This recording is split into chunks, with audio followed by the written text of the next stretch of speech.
My name is Avery. I am the programming captain on the team. This year I'm kind of in charge of making sure all the code is working for the drivers, making sure they can get what they want, all the subsystems are working, and of course doing all the autonomous.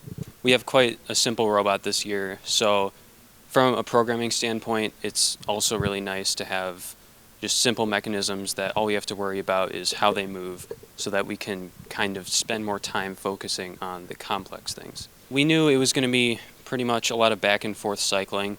We didn't really want to deal with the algae scoring too much because we figured that would add a lot of extra complexity that we didn't really have the time for.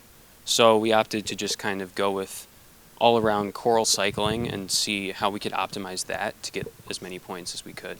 So we really made sure that we could optimize how quickly we score coral through like how fast the elevator moves up, how well we're going to like tune that with driver features. We tried to include some like driver auto aligning features so that they can like quickly get to the spots that they need to go so we can score as many corals as possible. Well, we have 3 programmers this year. There's me and then there's 2 younger students who are trying to learn how it goes. This is my 3rd year on the team, so there hasn't really been a lot of programmers on the team in the past. So I've kind of had to learn from experience only. And my hope is that I can teach these younger students a lot more about how they can program a robot. So when I have to leave the team, they'll be able to pick it up.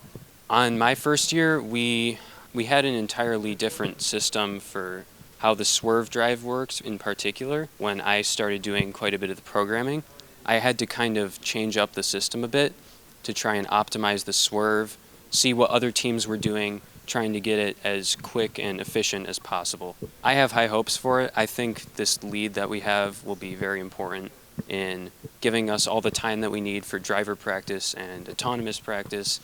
So I think having this extra time will be super helpful for like optimizing the amount of points we can score in a match. And I really think if teams can start to optimize, cycling back and forth between the coral station and the reef, they'll be able to rack up a ton of points. So yeah, I definitely think that's possible. The goal is to get to Worlds, definitely. I think we have a really strong robot this year. The team is great. I think we could definitely go really far